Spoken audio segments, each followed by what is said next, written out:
Est-ce qu'il progresse, le président de la République, en matière d'écologie? Peut-être que s'il avait tenu ce discours en 2017, j'aurais été contente en me disant, bah voilà, on avance. Le problème, c'est qu'on commence un peu à le connaître, Emmanuel Macron. Et que moi, j'ai un petit souci de crédibilité quand, par exemple, il nous fait une grande annonce sur les centrales à charbon, sauf qu'il a déjà fait cette annonce. En En 2017. 2017, il a dit qu'en 2022, la France serait sortie du charbon, que ces deux centrales seraient fermées. Nous sommes en 2023. Il annonce que la France, en 2027, sera sortie du charbon. Je peux vous donner un autre exemple, celui du glyphosate. En 2017, il était là, plus candidat, mais président de la République. Il fait ce hashtag Make Our Planet Great Again. On est très ému. Et il dit qu'il s'engage à ce que la France sorte du glyphosate en 3 ans. Nous sommes en 2023. Ok. Il dit, parce que vous on va aussi, vous sortir dites- de la mais dépendance alors, au glyphosate c'est en baissant de 30% notre utilisation de glyphosate. C'est-à-dire que, autant pour les centrales à charbon, il a pris la même phrase, il a juste changé les dates, autant là, même l'objectif qu'il avait fixé pour 2020, il change même d'objectif et il est bien en deçà. Mais vous aussi, vous Donc dites on a toujours toujours pareil. une À chaque petite fois qu'on vous difficulté. interroge sur le président de la République, vous dites je le connais, il dit mais il ne fait pas. Mais parce que nous Rien sommes ne change. des pragmatiques, des D'accord. réalos, Rien ne- des lucides, comme vous Rien dites ne change. parfois. Rien ne change. Il n'a pas du tout progressé dans ce J'ai- domaine de l'écologie. Non, mais j'ai eu des propos très encourageants sur la planification écologique parce que je trouve que le constat qui a été fait par les équipes du secrétaire général à la planification écologique, par les services des ministères, est assez lucide et assez inédit. Qu'est-ce que nous dit ce constat? Par exemple, qu'il y a 20 000 à 30 000 hectares dans notre pays, 20 000 à 30 000 hectares par an qui sont artificialisés. C'est tous les ans, 2 à 3 fois la surface de la ville de Paris qui sont artificialisées en France. On nous dit que 60% des oiseaux des champs ont disparu en 40 ans en Europe. On nous dit que 85 communes n'avaient plus d'eau au robinet au 1er août en France. On nous dit plein de choses. Et donc nous, on se dit, quand on lit tout ce constat, évidemment, les actions vont suivre et ça va être enthousiasmant, épanouissant. Et ça ne suit pas. Donc là, Exemple sur la viande. Clairement, il dit il faut réduire de 5%. Il se fixe un objectif extrêmement volontariste de 5% de baisse des émissions de gaz à effet de serre par an d'ici 2030. Mais vous voyez, moi, Est-ce que les mesures... Laissez-moi poser... Oui, mais les objectifs, ça suffit pas. Voilà, donc là, les mesures qu'il a annoncées, pour vous, ne suffisent pas à remplir cet objectif. Mais je vous donne un exemple, c'est celui de la viande. Le constat lucide posé par le document, c'est que 12% de toutes nos émissions de gaz à effet de serre en France sont liées à la viande. 12% de toutes les émissions de gaz à effet de serre en France sont liées à la viande. Donc on lit ça, on dit bah ça c'est bien, ils sont lucides. Et donc qu'est-ce qu'ils vont proposer? Eh ben rien. Sur la viande, il n'y a rien, alors que c'est 12% de toutes les émissions du pays. C'est pas possible. Et donc, on va continuer, par exemple, les fermes-usines, qui sont plus des usines d'ailleurs que des fermes. C'est pas la petite ferme modèle que vous offrez à vos enfants à leur anniversaire ou à Noël. C'est horrible pour l'environnement, c'est horrible pour le bien-être animal, c'est horrible pour le bien-être paysan. Parce que, évidemment, que quand on a 3% des personnes en France qui produisent 60% de la viande, vous imaginez bien que c'est plutôt les gros contre les petits, que c'est pas l'image d'Épinal qu'on a de la vache qui broute dans son pré. Et en fait, on a un président qui nous parle d'écologie à la française, mais on a l'impression que l'écologie à la française, c'est qu'il faut rien changer. Alors, l'écologie à la française, il dit, elle est scientifique, elle est souveraine, elle n'est ni une écologie du déni, ni une écologie de la cure. Vous n'êtes pas d'accord avec ça? Ben non, mais moi, je l'ai entendu hier dire j'aime la bagnole, j'adore la bagnole. Il y a 15 jours, j'ai entendu dire j'adore l'avion. Bon, on sait qu'il adore le jet ski aussi, les pesticides, les méga-bassines, les fermes-usines, les grands projets autoroutiers. OK. C'est peut-être à la française, mais c'est plus trop l'écologie à la fin. Si l'écologie à la française, c'est celle qui est condamnée par la justice française et européenne pour inaction sur le climat, pour inaction sur la biodiversité, pour manque de courage sur la qualité de l'air, pour aussi tous ces décrets sur la chasse qui ne respectent même pas le droit européen sur la biodiversité, bah alors ça va pas nous convaincre. Et on est à un moment de l'histoire où on ne peut plus croire en ses paroles. La planification, c'est bien, je l'ai dit, je le redis si vous voulez. Les réunions, la communication, ça peut être utile. Mais s'il n'y a pas l'action à la fin, ça ne marche pas. Et vous m'interrogiez sur ces 5% de... en fait, il dit il y a eu 2% de baisse de CO2 depuis 5 ans, on va doubler. Mais les 2% de baisse de CO2 depuis 5 ans, ce qu'il ne dit pas, c'est que c'est en grande partie lié au Covid. Tout le monde sait que l'économie a ralenti. C'est lié à la crise énergétique. Et les gens ne se chauffaient pas parce qu'ils n'avaient plus l'argent pour le faire, en partie. Et les entreprises ont été obligées. Il n'y a rien, à part la planification, à part le diagnostic sur les mesures, il n'y a rien. Parce que moi, j'ai entendu quand même décarbonisation de 50 sites émetteurs, technologie de rupture. Bon, ça, c'est pour l'hydrogène, les RER métropolitains, les batteries, 1 million de pompes à chaleur. Mais dans toutes ces annonces... Tout ça, c'est rien. Dans toutes ces annonces, combien de nouvelles annonces? Parce que ces annonces, notamment sur les RER métropolitains, excusez-moi, ça fait 4 fois que j'entends la même annonce. Donc c'est bien, là, c'est bien annoncé. Maintenant, il faut le faire. Moi, j'habite dans un territoire, à Hénin-Beaumont, vous savez, on doit faire depuis des années un RER Lille et Nain-Beaumont.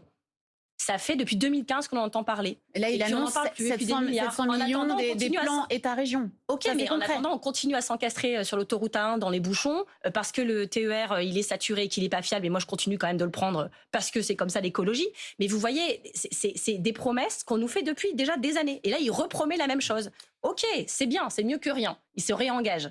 Maintenant, vraiment, il faut faire parce que l'écologie, ça peut pas être que ça. Et surtout, moi, je veux qu'on parle de tout ce qu'il doit annoncer d'autres. S'il annonce aucun moratoire sur les fermes-usines, aucun moratoire sur les méga-bassines, aucun moratoire sur les grands projets autoroutiers, en fait, tout continue comme avant. Et il faut dire aux gens tout ce que ça coûte en argent public, ces grands projets quand même anachroniques, inutiles. S'il arrêtait quelques-uns de ces Il a projets... dit qu'il avait arrêté Europa City, arrêté la mine en Guyane. Ok, mais il n'a pas arrêté de grands projets autoroutiers, pas arrêté de projets de méga-bassines et pas arrêté de projets de fermes-usines. Tout l'argent public qu'on met là, vous prenez cet argent public, vous ajoutez l'ISF climatique. Parce que nous, déjà, on est pour taxer les plus grosses fortunes, ça paraît logique en réalité, et on veut que cet argent soit prélevé davantage chez les personnes dont la fortune provient d'entreprises climaticides. Bon, Emmanuel Macron, il donne la Légion d'honneur à Patrick Pouyanné de Total Énergie. Nous, on veut plutôt le taxer plus, et que cet argent serve à la transition écolo. Avec donc l'argent qu'on économise sur les grands projets inutiles et celui qu'on gagne sur les CF climatiques, on pourrait donner tellement de bonheur aux Français. C'est-à-dire faire tout simplement la vraie écologie à la française que nous voulons, c'est-à-dire qu'ils vivent mieux, qu'ils se logent mieux, qu'ils mangent mieux, qu'ils respirent mieux, qu'ils se déplacent mieux, pas juste avec des voitures électriques, mais avec des transports en commun de qualité. Ça nous paraît assez essentiel. Oui, puisque c'est quand même une des annonces concrètes sur les voitures électriques à partir de 100 € par mois. On écoute. Novembre, nous serons en situation justement de révéler ce dispositif de leasing à 100 € pour les premiers modèles de véhicules électriques. Ce ne sera pour l'année 2024 que quelques dizaines de milliers de modèles, mais ce sera l'ouverture de ce guichet. Pourquoi ? Parce que d'abord nous voulons qu'il soit juste, bien ciblé, et ensuite nous voulons qu'il permette l'accès à des véhicules électriques qui sont produits en Europe. On avance, mais il y a encore beaucoup. On avance donc. Et surtout, ce qu'il faut dire aux Françaises et aux Français, c'est que le problème de la voiture, c'est pas juste quel moteur la voiture a. Évidemment qu'un véhicule électrique, c'est mieux qu'un véhicule thermique. Et quand il dit que ces moteurs, que ces véhicules électriques doivent être fabriqués en Europe et pas en Chine, vous êtes d'accord avec ça aussi? Ça paraît du bon sens, et en termes industriels et en termes environnemental. Mais le sujet de la voiture, c'est pas que le moteur. Vous voyez bien que même sur la qualité de l'air, 20% des particules émises par les véhicules, c'est les particules de freinage et l'abrasion des pneus sur les routes. Vous voyez bien que la voiture, elle occupe une place disproportionnée dans nos villes. Vous voyez bien que les voitures sont de plus en plus lourdes, il y a de plus en plus de SUV. Et donc le poids de la voiture, ça compte aussi sur le bilan carbone d'un véhicule. Vous n'avez pas peur de décourager les Français parce que si vous leur dites... Mais c'est ce que vous me dites tout le temps. C'est ce que vous me dites tout le temps. Mais excusez-moi d'être écologiste. Même rouler en voiture électrique, finalement, ça sert à rien. Donc ils vont pas faire d'efforts. Je vous dis pas ça. Si un malade, vous lui dites, vous vous privez de ceci, vous vous privez de cela. De toute façon, ça va rien changer. Vous allez mourir dans d'atroces souffrances. Alors je pense très sincèrement que les gens qui sont malades, ils aiment bien qu'on leur dise la vérité. Je pense que c'est une vérité en médecine. Ils ont pas envie qu'on les rassure autrement. Ils veulent la vérité. Et ben les écologistes, c'est ce qu'ils font. On vous dit la vérité. On vous berce pas d'illusions. On vous dit pas ne changez rien. Prenez des grosses voitures pareilles, on change juste le moteur, tout est réglé. On construit des autoroutes, on aime l'avion, on mange de la viande, tout va bien. C'est pas vrai.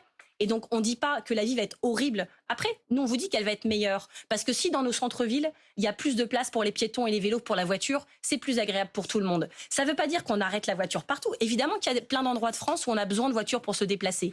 Mais il y a aussi plein d'endroits de France où les gens aimeraient pouvoir se passer de la voiture. Parce que même avec l'électrique, c'est cher. Parce que ça prend trop de place. Parce que c'est dangereux pour les enfants qui font du vélo. Parce que, c'est à un moment, si on construisait nos maisons comme on construit nos villes, on aurait un énorme garage au milieu et puis des toutes petites pièces disposées autour pour pas prendre trop de place sur la bagnole. C'est pas dans ces maisons qu'on a envie d'habiter, c'est pas dans ces villes qu'on a envie d'habiter. Et les écologistes, notamment par l'action de nos maires écologistes, qui gèrent quand même quelques-unes des plus grandes villes de ce pays, font en sorte que les villes soient plus agréables. Ça veut pas dire qu'on prive de voiture quelqu'un qui en a besoin pour aller voir sa famille, pour aller travailler. Ça veut dire qu'on l'utilise différemment. Et pour ça, plein de Français sont prêts, ils veulent juste des alternatives. Faut qu'on leur propose. Marine Tondelier, on voulait vous entendre aussi sur un événement qui s'est déroulé samedi lors de la manifestation contre les violences policières. Des manifestants se sont attaqués à une voiture de police à coups de barre de fer. Un policier a sorti son arme sans tirer. Sandrine Rousseau a dit c'est un geste inadmissible. Est-ce qu'elle a raison?